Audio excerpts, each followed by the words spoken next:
Gabing-gabi na nga ay pinili pa rin namin mag-ocular dito sa Caloocan South. At sobrang dami daw ng mga kainan dito at nagkataon pa talaga dahil madalas daw talaga maraming mga kainan dito sa gabi. Kaya nahirapan din kami pumasok papunta doon sa client ko. Pero sinalubong na nga nila kami dyan at ginayad. At pagdating nga dito sa bahay nila ay tuwang-tuwa ang mag-asawa dahil madalas daw po sila nanonood sa mga vlog ko. At ito nga po yung pasusukatan nila, ang kanilang new house. Halos 3 buwan pa nga lang po silang tumutira dito. Kaya sobrang excited sila, lalo na si ma'am sa ipapagawa nilang sopa sa akin. At nag-estimate na nga ako dito, inaalam ko kung paanong forma talaga ang gagawin at binigyan rin nila ako ng maiinom. Gusto ko nga sabihin na hindi pa ako umiinom ng Sprite, alak po ang gusto ko, char. At sa part na yan ay nagkwentuhan muna kami, shinare nila sa akin kung paano nila naipundar itong kanilang munting tahanan at nung una nga ay nahiya talaga silang umorder sa akin. Dahil sa napapanood nila sa mga vlog ko, lalaki daw ng mga bahay, mayayaman daw. At medyo natagalan nga kami kung anong forma, kung anong kulay. At sa bandang huli ako rin pala magdi-decide. Beige nga po pala ang napili kong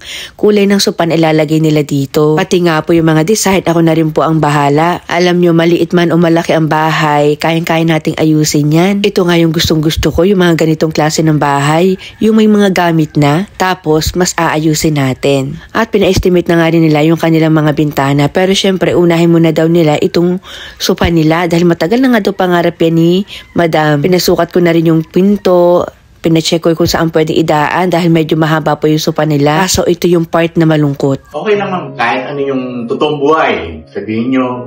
Kasi yun naman yung totoo eh. Basta thank you talaga kay God. Oo. Hanggang ngayon, ito pa ako. Lumalaban. Wala akong problema.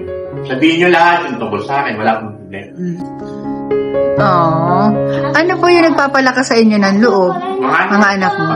Totoo. Una sa lahat ang Panginoon. Ano ba? Siguro kung wala sila, wala na rin ako. Kasi nung una ko yung makita, sabi parang ang tapang ni Sir, parang ang angas. Parang pero, wala lang. Oo, parang wala lang. Pero malalaman mo talaga tao kapag kausap.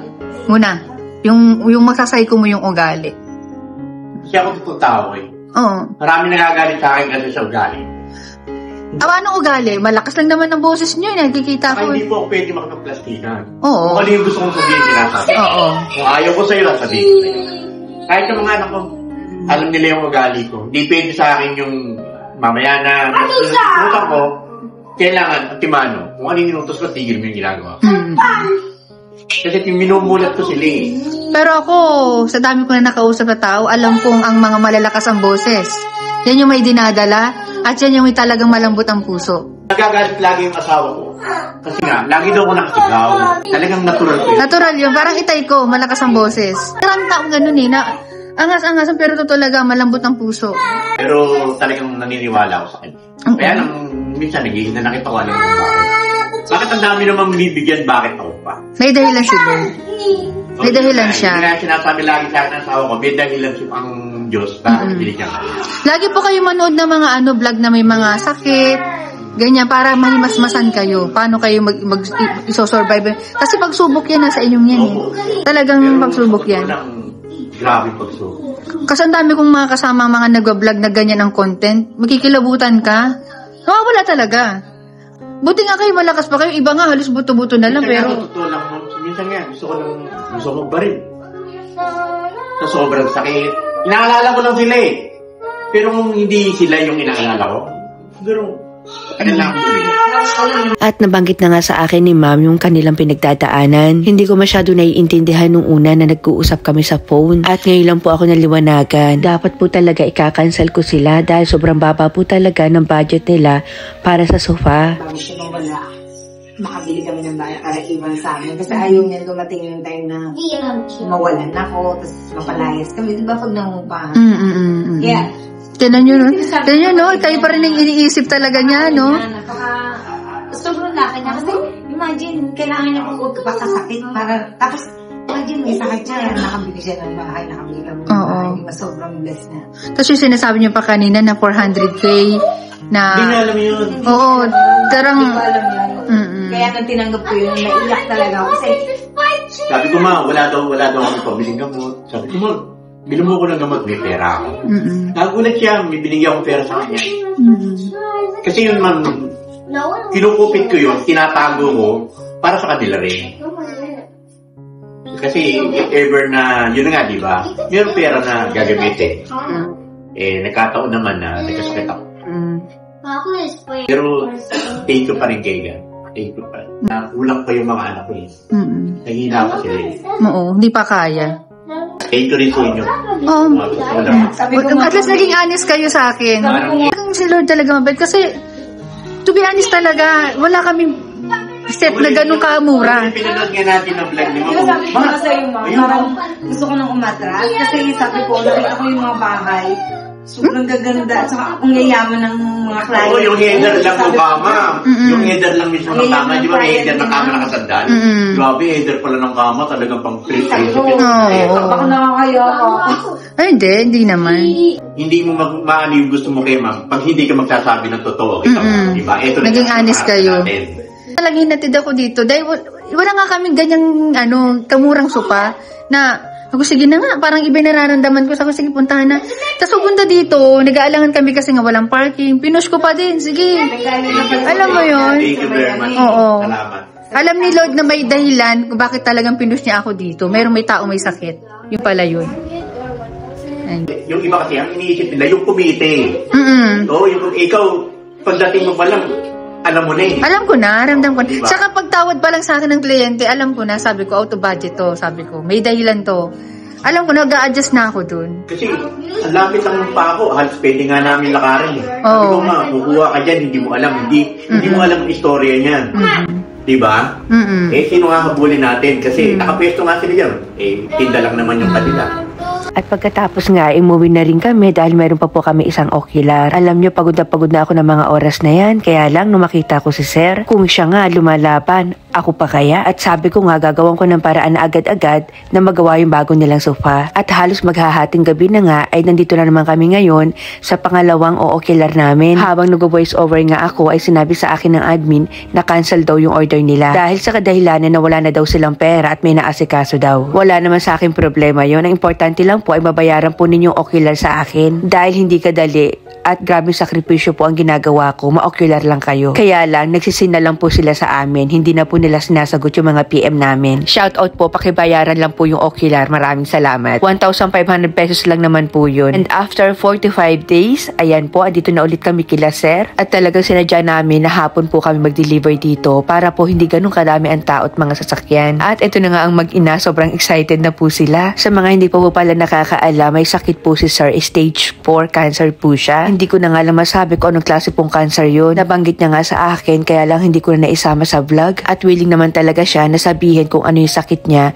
at kung ano yung sitwasyon niya at kung ano yung mga pinagdaanan nila dito sa kanilang bagong bahay. Ang tanging pinaparating lang ng mag-asawa ay talagang grabe yung kanilang pagsusumikap para lang makamit ang kanilang mga pangarap. Kakalungkot nga lang na dumating sila sa point na yung pinag-ipunan ni Sir ay halos napupunta or napunta lang sa pagpapagamot niya. Napakalaking lesson para sa atin. Sa akin, sa inyong mga nanunood, isa na nga ho ako doon dahil kilala nyo naman ako, napaka-hard worker kong tao. Simulat sa pool pala na pinapanood nyo sa vlog ko ay talagang may pagkaabuso rin talaga ako sa katawan ko. Kaya nga sa ngayon, pinipilit ko pa rin na kapag ka nagdi-deliver kami, ay nare-relax pa rin ako kahit paano after ng deliver or ocular namin. Kahit napakahirap kumuha ng oras para sa pag-relax, ay pinipilit ko rin talagang gawa ng paraan. Iisa lang ang buhay natin, hindi natin madadala talaga kung ano may mga pinaghirapan natin sa kabilang buhay. Oo, ando doon na ako, ginagawa ko to para sa pamilya ko, pero napaka-hypocrite ako naman kung parang sa kanila lang.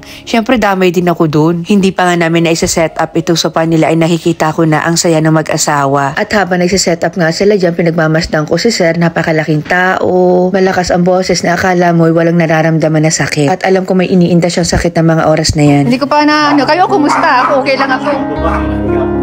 Tulog. Nakakaanto kasi yung mga gamot mo, no? Nakakaanto.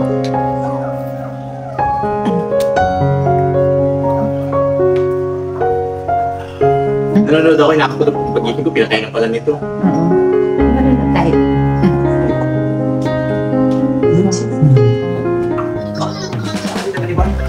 Anyway, usahay, boss. Si Kuya Nick.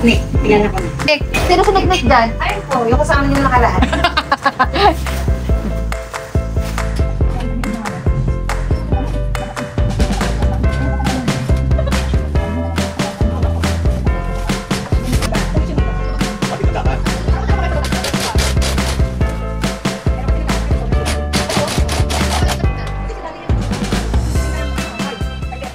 Habang sineset up nga nila yung sofa ay umakyat kami dito sa kanilang 3rd floor. Nakita sa akin ni Sir yung mga collection niya, yung mga alaga niyang ipon. Ang gaganda, ang cute. Ay naku, ang sarap nilang kuhain at ilalagay ko talaga sa bulsa ko. Isa daw ito sa mga nagpapakalma sa kanyang nararamdaman. Dumami na lang daw ng dumami yan. Konti lang talaga sila nung una. Partner-partner, ganun naman talaga ang nag-aalaga ng mga ibon. Kahit naman sa ibang mga pets. At inaalokan niya sa akin itong mga kahoy na to. Ang gaganda. Halos nasa 40 years na daw yung kahoy na yan. Mga binaklas po yan nung pinarenovate nila itong bahay nila. Kung gaano daw katagal itong bahay nila ay ganun din siya katagal. At yan po talaga yung mga hinahanap namin na kahoy. Para sa mga set na ginagawa namin. Matibay po kasi at hindi na basta bubukbukin. At iwas anay na din. Magaling mag-alaga si Sir. Nararamdaman ko sa mga gamit nila, sa mga hilig nila, at sa bahay nila. May kita mo yan sa mga part ng bahay eh. Ito rin yung mga halaman niya, inaalagaan niya na nagpapakalma rin talaga sa kanya. May mga tao talaga magaan ng kamay pagdating sa mga ganito. Napaka-animal lover ko rin, chillers. Kahit anong angas ng isang tao, malalaman mo rin talaga ang ugali niyan kung paano nila itrato ang mga hayop. Lalong-lalo na sa mga pusa, aso, doon malalaman kung mabuti kang tao o hindi. Maging sa itsura ng mga alaga natin, doon natin malalaman kung paano sila tinatrato. Sa itsura nila. And advance happy birthday nga pala kay Sir. Birthday niya sa November 22 and advance happy birthday din kay Ma'am December 1. Sana nga lang po ay hindi ako nagkamali. Again, may sakit man tayo o wala, kung ano yung gusto natin na makakapagpakalma sa atin sa mga pinagdadaanan natin sa buhay ay go. Huwag mong pigilan ang sarili mo lalo't wala ka naman inaagrabyadong tao. Tulad na nga lang ng ginagawa ni Sir, ayan. Kahit nga ako nakalma ako ng mga oras na yan eh. Nakakatuwa silang pagmasdan. Nakakalungkot nga lang isipin na kung kailang may sakit ka na isa ka mo lang mararamdaman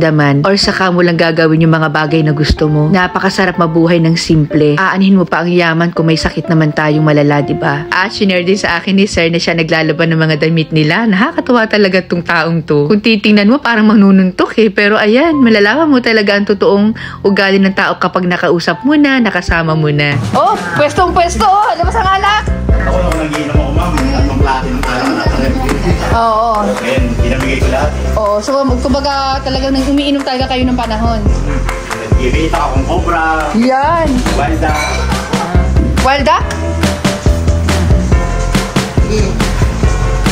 Sumat ko to chillers, oh. Oh, pwede na yung ganyang setup, oh. Oh, siyempre hindi mawawala ang ottoman. Pang corner to, oh. Pero kung papasok yung tutak yun, wala, hindi papasok. Hindi. Sasindan tayo muna. Kanya. Ano ka tayo eh? Oh. Magaling, sige po eh. Inusumpay. Pakulay nito, anak. Malapad din eh. Malapad din. Nanonood nga sila ng mga vlog ko ng mga oras na yan. Hindi daw nila akalain na nanonood lang sila pero ngayon, eto, meron na rin silang bagong sofa. I-share ko lang sa inyo chillers kung magkano ang halagang binigay ko sa kanila dyan. 33 to 35,000 pesos po talaga yung ganyang klase ng sofa sa amin.